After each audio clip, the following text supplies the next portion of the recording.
앞뒤 좌우 인사합니다. 즐거운 명절 되십시오. 기도합니다. 하나님 아버지, 이 시간 우리에게 말씀하여 주시옵기를 기다립니다. 성령을 통하여 교회의 각인에게 주시는 말씀, 우리의 영의 귀를 여시고 또 영의 눈을 뜨게 하셔서 듣게 하시고 주님을 바라보게 하여 주시고, 오늘 우리가 암송한 말씀처럼 듣기만 하고 행함이 없어서 자신을 속이는 자가 되지 아니하도록 실천할 수 있는 결단과 능력까지 더하여 주시기를 우리 주 예수 그리스도 이름으로 기도하옵나이다. 아멘. 네, 우리 성도 여러분, 설 명절 연휴를 맞이했는데, 이 명절을 맞이하면 또 우리가 가기도 하고 오기도 하면서 고향을 찾고 또 가족 친지들을 만나는 즐거움을 갖습니다. 함께 둘러앉아 따뜻한 밥상을 나누고 또 오래도록 보지 못한 사람들을, 반가운 얼굴들을 만나고 인사를 나눕니다. 그래서 마음이 기대가 되고 따뜻해지는 분들이 많으실 것입니다. 그렇지만 또 한편 솔직히 말해서 벌써부터 마음이 무거워지는 분들도 없지 않아 있을 겁니다. 가게 되면 올해는 또 무슨 말을 들을까? 그 문제는 다시 꺼내지 않겠지? 그 사람을 또 어떻게 마주하지? 뭐 이런 생각을 갖는 분들도 없지 않아 있을 거예요. 명절이 모든 사람에게 다 즐거운 것은 아니에요. 많은 사람에게 명절이 힘든 이유는 음식 때문만이 아니고 이동거리 때문만이 아니고 사람 때문인 경우가 많습니다. 은근히 가시돋친 말 한마디, 다른 사람과 비교하는 시선, 오래된 감정, 정리되지 않은 관계, 이런 것들, 명절이라고 하는 시간 속에서 다시 한꺼번에 드러나는 경우가 많고, 그것이 다시 갈등으로 이어지는 경우가 많습니다. 오늘 본문은 이러한 우리 인간 삶의 현실을 결코 외면하지 않습니다. 로마 교회도 문제가 많았던 교회거든요. 로마 사회로부터의 박해와 핍박이 있었습니다. 로마에 사는 유대인들이 계속하여 분란을 일으킨다고 해서 유대인들이 다 로마로부터 추방을 당했다가 새로운 황제가 오면서 다시 본래 살던 곳으로 많은 사람이 돌아오기도 했는데, 그러면서 유대인들이 주도했던 교회가 이방인들이 주도하는 그와 같은 교회가 되면서 교회 안에 이방적인 문화가 들어와서 상당히 신앙적으로 혼란스러웠던 그런 상황이기도 했습니다. 그러니까 이 로마서는 교회 안에 이상적인 관계만 말하지 않아요. 갈등이 있는 교회, 여전히 선만 아니라 악도 공존하는 교회, 기쁨만 아니라 상처가 있는 현실 가운데에서 성도가 어떻게 살아야 하는지를 말씀하고 있는 거예요. 어떤 면에서 볼 때에 이 설 명절은 우리의 신앙이 정지하는 시간이 아니라 진짜 내가 가진 복음이 진리인지 아닌지가 시험받는 자리라고도 볼 수가 있어요. 그 자리에 나가기 전에 오늘 하나님께서 우리에게 주시는 말씀은 무엇입니까? 화목하라 하는 거예요. 우리가 어떻게 화목할 수가 있겠습니까? 먼저 생각해 볼 것은, 우리가 받은 복음은 반응이 아니라 우리의 반응에 대한 방식을 바꾸어 준다는 사실을 알 필요가 있습니다. 14절 말씀 같이 읽습니다. 시작. 너희를 박해하는 자를 축복하라. 축복하고 저주하지 말라. 로마 교회의 상황을 보여주고 있는 거죠. 17절 말씀도 함께 읽습니다. 아무에게도 악을 악으로 갚지 말고 모든 사람 앞에서 선한 일을 도모하라. 이 말씀은 여러분 곧장 받아들여 순종할 마음이 생깁니까? 너희를 박해하는 자를, 미워하는 자를, 즉 원수를 축복하라. 상당히 비현실적인 교훈이에요. 아무에게도 악을 악으로 갚지 말라. 내가 악행을 당했는데 악으로 갚지 말라. 역시 비현실적인 말씀이에요. 명절 자리에서 우리는 박해까지는 아닐지라도 은근히 의도를 가지고 나를 찌르는 말을 충분히 들을 수 있습니다. 악한 의도가 아닐 수도 있겠죠. 그러나 그런 말을 들을 때에 상처받아요. 그리고 그 순간에 내가 즉각적으로 반응하고 싶은 마음, 충동이 일어날 수 있습니다. 변명하고 싶고 왜 그런 말을 하는지 따지고 싶고 그 마음을 닫아버리고 싶습니다. 내게 무례를 행하면 무례로 되갚아주고 싶고 내게 상처 주면 더 이상 만나지 않기로 생각하고 거리 두기로 관계를 정리할 수도 있고 나를 공격하면 방어를 하든지 아니면 더 적극적으로 공격을 가하는 방식으로 반응할 수 있어요. 이것이 일반적인 방식이에요. 그런데 오늘 하나님께서는 악을 악으로 갚지 말라. 여러분, 이것은 우리 감정을 부정하라고 하는 말씀은 아니에요. 성경은 감정을 인정해요. 악을 악이라고 분명하게 인정을 해요. 선과 악을 분명하게 구분하고 있는 것입니다. 상처 입었으면 그건 상처로 성경은 인정해요. 무례하게 행하는 자에 대하여 그것은 무례하다고 판단을 내려요. 그러나 오늘 본문 말씀의 핵심은 무엇인가 하면 악을 행하게 될 때에, 내가 악을 당하게 될 때에 그 악에 대한 나의 반응 방식이, 내가 어떻게 반응하는가 하는 것이 나를 규정하게 해서는 안 된다.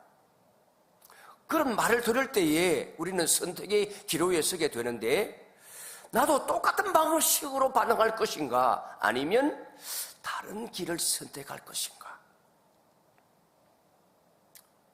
그때에 상대의 말이, 상대의 공격이, 상대의 태도가 나의 반응하는 방식을 결정하도록 내버려 두면 안 된다는 거예요. 그럼 내가 거기에 끌려가는 것이고 악에 잠식당하게 되는 것입니다. 복음은 우리가 처한 상황을 즉시 바꾸지는 않아요. 악인이 있는 이 상황을 그대로 내버려 두고 있는 경우가 많아요. 그러나 복음은 그 상황을 대하는 나의 방식은 얼마든지 바꿀 수 있는 힘을 주는 것입니다. 악을 악으로 갚지 않는다고 하는 것은 내가 약하다는 의미가 아니에요. 오히려 강한 것입니다. 신앙 안에 뿌리를 내리고 있는 자이기 때문에 우리 그리스도인은 어떠한 방식으로 반응해야 되겠는가? 여기에 선택을 잘 해야 된다는 거예요. 그리스도인다운 방식으로 반응하라고 하는 거죠. 복음은 우리의 반응의 방식을 바꿀 수 있는 힘을 줍니다. 그 힘을 우리가 가지고 있는 거예요. 그러니까 악을 행하는 자를 만나게 될 때에 똑같은 방식으로 대응하지 말라. 그리스도인다운 방식으로 반응하게 될 때에 오히려 내가 이기게 되어지고 하나님께서 영광 받으시는 결과를 창출하게 될 거라고 하는 거예요. 두 번째 기억해야 될 것은 화목은 상대의 변화가 아니라 나의 태도에서부터 시작됩니다. 18절 말씀 같이 읽습니다. 할 수 있거든 너희로서는 모든 사람과 더불어 화목하라. 여러분, 앞서 하신 말씀은 좀 비현실적이라는 말씀을 드렸어요. 그래도 우리는 그리스도인다운 방식으로 반응할 줄 알아야 된다. 근데 이 두 번째, 할 수 있거든 너희로서는 모든 사람과 더불어 화목하라. 이 말씀은 좀 현실적인 것 같지 않습니까? 할 수 있거든. 여기에 두 가지 제한이 포함되어 있어요. 첫째는 할 수 있거든. 그 다음에 두 번째로 너희로서는 이라고 하는 제한이 포함되어져 있어요. 먼저 할 수 있거든 이라고 하는 말은 가정법이에요. 가능하다면 이런 뜻이니까 항상 그렇게 되지는 않는다? 항상 그렇게 할 수 있는 것은 아니다 하는 사실을 암시하고 있는 거예요. 그러니까 우리가 관계가 깨어지고 난 다음에 화해를 하려고 해도 어떤 사람은 계속해서 화해할 마음이 없고 나의 상처를 건드리는 사람이 있어요. 어떤 사람은 화해 자체를 원하지 않아요. 평화를 원하지 않습니다. 어떤 사람은 내가 먼저 사과해도 절대 사과하지 않습니다. 미안하다는 소리를 하지 않습니다. 그럴 경우에는 내가 아무리 화해를 하고 싶어도 어때요? 안 돼. 화해가 안 돼. 어쩔 수 없는 거예요. 할 수 있거든. 할 수 없는 데가 있는 거예요. 내가 화해하고 싶은데 상대방이 화해할 마음이 없어요. 어쩔 수 없는 거예요. 그냥 할 수 있거든. 반드시 화목하라. 그래 말씀하고 있지 않아요. 내가 하고 싶어도 상대가 받아들이지 아니하면 어쩔 수 없구나. 어쩔 수 없는 경우도 있는 거예요. 그런데 두 번째로 너희로서는 이라는 조건이 문제예요. 이 말씀은 모든 사람에게 지금 적용하고 있는 말씀이 아니에요. 그리스도인들에게 적용하고 있는 거예요. 다른 사람들은 그렇게 어쩔 수 없이 그냥 그렇게 살아간다고 할지라도 너희로서는 세상 사람들은 그렇게 하지 않을지라도 너희로서는 즉 그리스도인으로서는 전제가 깔려 있습니다.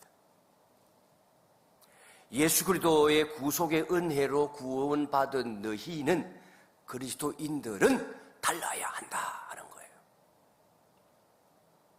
이 말씀의 의미가 무엇입니까? 화해하는 것은 앞서 말씀드린 대로 쌍방의 문제예요. 내가 아무리 하려고 해도 받아들이지 아니하면 할 수가 없는 거예요. 그렇다고 해서 깨어진 관계에서 관계를 살펴보다가 먼저 화해를 해오지 아니하면 어쩔 수 없는 상태로 평행선을 그어가며 남남처럼 살라는 말씀이 아니고 너희로서는 쌍방의 문제이긴 하지만 이 화해를 주도해 나갈 책임은 나에게 있다는 거예요. 너희는 그렇게 하면 안 된다. 서로 화목하지 아니하고 사이가 나쁜 이유가 무엇입니까? 들어보면 늘 그 이유가 상대방에게 있어요. 상대방에게 있는 거예요. 그 사람이 먼저 사과하지 않잖아요. 상대방에게 이유가 있는 거예요. 네가 먼저 화해하라는 거예요. 너희로서는 그 사람이 먼저 변해야 되잖아요. 그 사람 원래 그런 사람이에요. 이렇게 판단을 내리고 화해할 의사를 접지 말고 네가 먼저 주도력을 가지고 화해를 시도할 책임이 있다고 하는 거예요. 내가 먼저 변해야 돼요. 그래야 우리 가족이 변하고 내가 먼저 살아야 우리 가정이 살고 내가 먼저 살아야 교회가 살고 내가 먼저 살아야 이 사회를 살릴 수 있는 거예요. 이게 우리의 올해의 표 아닙니까? 내가 먼저 손을 내밀어야 되는 거예요. 설명절 자리에 갈 때마다 같은 사람, 같은 말, 같은 분위기 속에서 화목한 집안이 있는가 하면 매년 반복되어지는 갈등과 차라리 가지 않았으면 좋았을 것을 하는 그런 후회를 하는 집안들이 없잖아 말할 겁니다. 서울의 한 가정, 결혼 초부터 시어머니와 며느리가 갈등이 심했어요. 시어머니가 아이를 낳았는데 그 손주 자녀 양육 방식에 간섭을 하는 거예요. 며느리가 사용하는 재정 문제에 언급을 하면서 명절이 되면 그 집에서 노동하는 문제가 너무 편향되게 이 며느리에게 힘들게 해서 갈등이 쌓였어요. 결정적인 사건은 그 아들 돌잔치에 일어나 버렸어요. 말다툼 끝에 며느리가 말합니다. 다시는 어머니 집에 오지 않겠습니다. 그리고는 그 이후에 15년 동안 남편만 명절에 시댁에 가는 거예요. 손주도 거의 할머니를 모르는 채 자라났어요. 근데 이 손주가 고등학교에 들어가게 되었어요. 고등학교의 수업 시간에 과제를 하나 발표하기 위하여 준비를 합니다. 가족 족보에 관한 내용을 발표를 하게 되었는데 준비를 하던 중에 의구심이 들었어요. 왜 나는 할머니 집으로 한 번도 가지를 못했냐. 아버지에게 묻습니다. 아빠, 왜 아빠는 할머니 집에 매일 혼자 가? 그의 설날 손자가 직접 할머니에게 전화를 겁니다. 할머니, 이번 명절에는 저도 함께 가면 안 돼요?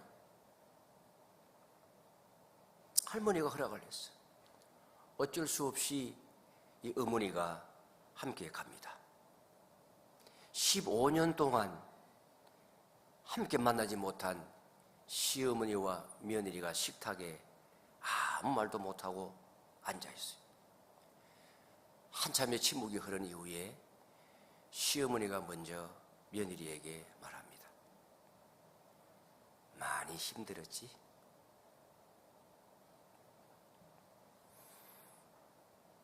그날 이후에 이 명절 다시 가족이 함께 보내는 그와 같은 시간이 되어지고, 이 손주가 대학 들어갈 때의 시어머니가 대학 등록금을 대주면서 가족이 완전히 화해하여 새로운 관계 속에 들어갔다고 하는 이야기가 있습니다. 여러분, 화해의 주도력을 내가 가지고 있어야 되는 거예요. 복음은 상대를 먼저 바꾸라고 말하지 않아요. 복음은 나에게 물어요. 너는 그리스도의 사람답게 행동했느냐? 네 반응이 하나님의 자녀답게 행동을 했느냐? 화목하는 것은 내 감정이 풀어질 때에 비로소 시작되는 것이 아니에요. 하나님의 명령 따라서 우리 그리스도인들이 그리스도인다운 태도를 지닐 때에 그때의 화해가 시작되는 거예요. 그때 화목이 이루어지는 거예요. 할 수 있거든. 너희로서는 모든 사람과 더불어 화목하라. 세상 사람들은 주도적으로 화해하려 하지 아니하고 상대방에게 책임을 맡기고 뒤로 미루어 끊임없이 불편한 관계를 이어가며 그 감정의 소용돌이 속에 휩싸여 감옥 같은 삶을 살아간다고 할지라도 너희는 그렇지 아니하니 할 수만 있다면 너희는 모든 사람과 화목하라. 세 번째, 복음은 억울함을 내 손에서 하나님의 손으로 옮기는 것입니다. 그럴 때에 진짜 화해가, 화목이 이루어지는 거예요. 19절 말씀 함께 읽습니다. 친히 원수를 갚지 말고 하나님의 진노하심에 맡기라. 기록되었으되 원수 갚는 것이 내게 있으니 내가 갚으리라. 여러분, 이 말씀 우리에게 아마 가장 어려운 말씀일지도 모르겠어요.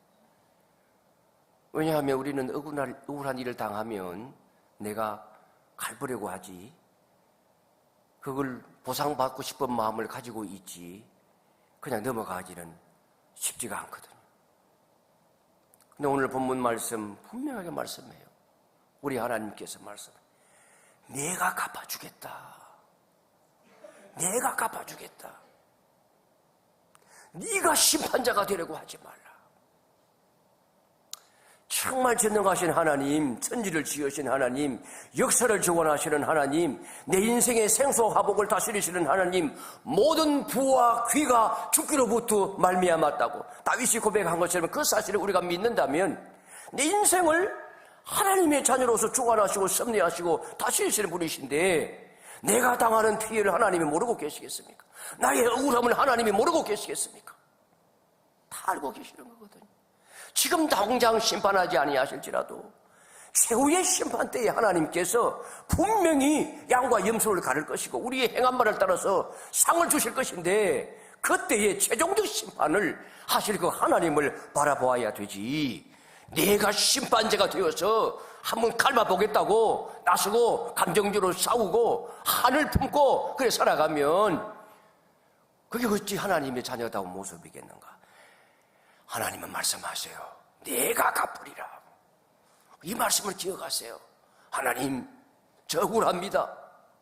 당장 행동하고 싶고 맞짱 뜨고 싶고 싸우고 싶지만 주님께서 내가 갚으리라 하셨으니까 참겠습니다. 주님께 맡깁니다. 여러분, 이것은 인생에 나를 대하여 행하는 사람의 불의함을 덮으라는 이야기가 아니에요. 악을 정당화하라는 말씀도 아니에요. 심판의 자리를 하나님께 돌려드리라는 거예요. 나는 심판자가 아니에요. 우리가 심판자가 되려고 하면 안 되는 거예요. 우리가 억울함을 손에 쥐고 있으면 있을수록 우리의 마음이 점점 굳어져 가요. 마음에 평안이 없어져요. 기쁨이 사라져요. 감정의 지옥에, 원한의 그 감옥에 갇혀서 살아가는 거예요. 얼마나 그 삶이 핍절하고 피곤하고 고통스러운 삶이겠어요. 이 감정의 악감정을 가지고 원한을 품고 있으면. 그러나 반대로 그것을 하나님께 맡겨버렸기 때문에 우리 마음이 자유로울 수가 있는 거예요. 이게 얼마나 큰 상급이요, 얼마나 큰 복인지 몰라요. 원한을 품고 있는 자가 가지고 있는 고통보다도 이걸 하나님께 넘겨버리면 내 마음에 침이 들어지면서 얼마나 자유로운지 몰라요. 이게 엄청난 축복인 겁니다. 이게 복의 복을 이어가게 되는 거예요. 설명절에 혹여 만나면 가슴 두근거릴 그 사람을 생각하며 지금 감정에 휩싸여 있는 분이 계시다고 한다면 우리가 붙잡고 있는 감정이 무엇인지를 한번 돌아보시고 그 감정을 쥐고 있는 한 명절 내내 그 사람에게 묶어있는 존재가 될 것을 아시고 하나님께 맡겨버리고 가벼운 마음으로 환한 미소로 주님의 사랑을 나눌 수 있기를 주님의 이름으로 축원합니다. 복음은 말씀합니다. 그 문제를 내려놓아도 된다. 왜냐하면 우리 아버지께서 공의로우신 하나님이시기 때문에 하나님이 결국은 갚아주시고 심판하실 것이기 때문이다. 여러분, 악을 이기는 방식은 더 큰 선입니다. 20절 21절 말씀 같이 읽습니다. 네 원수가 줄이거든 먹이고 목마르거든 마시게 하라. 그리함으로 네가 숯불을 그 머리에 쌓아놓으리라. 악에게 지지 말고 선으로 악을 이겨라. 여러분, 이 말씀은 우리 예수 그리스도의 삶을 그대로 반영하는 말씀이에요. 우리 예수님이 살았던 삶의 방식을 우리에게 제시하고 있는 거예요. 예수님은 악을 악으로 이기지 않으셨어요. 수많은 사람들이 죽이라 십자가에 못 박으소서 침을 벗고 멸시하고 조롱하고 가시오 머리에 관을 씌우고 채찍으로 때리고 못에 박았고 창으로 옆구리를 찔러 죽기까지 침하시고 말씀에 순종하시고 저들을 위하여 용서를 비시고 희생과 사랑으로 악을 이기셨어요. 그 사랑의 공로로 우리 죄가 사함을 받고 하나님의 자녀가 되는 이 즐거움과 기쁨과 자유를 누리며 저와 여러분이 살아가고 있는데 이 엄청난 영적인 유산과 복을 받아 누리고 있는 사람인데 왜 우리는 이 예수님의 희생과 사랑을 본받지 못하고 원수를 원수로 갚으려고 할 때가 많았는지 모릅니다. 우리가 명절 자리에서 선택하는 작은 태도 하나가, 말 한마디의 절제가, 반응 하나, 인내하는 반응 하나가 그리스도의 사랑과 복음을 제대로 드러내게 될 것입니다. 그러니까 악을 이기지 말라는 말씀이 아니에요. 악은 이겨야 되는 거예요. 다만 악을 이기는 방식이 혈기로, 감정으로 내게 무리를 행하는 자에게 무리하게 대함으로서가 아니라 선으로 악을 이기라. 예수님께서 우리에게 보여주신 모습대로 선으로 악을 이길 때에 그곳에 우리가 가지고 있는 복음이 빛을 발하게 되고 주님이 기뻐하시게 되고 잘한다. 하나님이 영광 받으시고 우리의 행위가 복음 전도가 되었어. 저들도 구원의 자리로 나오는 역사가 일어나게 될 줄로 믿습니다. 신앙이 가장 현실적으로 시험받는 자리가 나와 감정적인 장벽을 쌓고 있는 원수 앞이라는 사실을 기억하세요. 교회 안에서는 잘 아멘하던 말씀이 가족들이 둘러싸여 있는 식탁 앞에서는, 그리고 가족들과 나누는 대화 속에서는 어떻게 드러나는지, 말없는 침묵의 순간에 어떻게 드러나는지 하나님은 그 모습을 바라보고 계시는 것입니다. 모든 관계가 한 번에 회복될 수는 없을 거예요. 그러나 그리스도의 사람답게 반응하는 한 사람이 그곳에 있을 때에 그 자리는 이미 달라지기 시작할 겁니다. 이번 설 명절 이미 있는 상황을 바꾸지는 못할지라도 태도를 바꾸는 사람, 악에 반응하지 아니하고 선을 선택하는 사람, 그리고 그리스도의 방식을 선택하는 성도가 되셔서 주님과 동행하시고 주님의 사랑을 드러내시고 빛과 소금된 삶을 살아 하나님께 영광 돌리는 우리 성도님들 다 되시기를 주의 이름으로 축원합니다. 우리 함께 찬양합니다.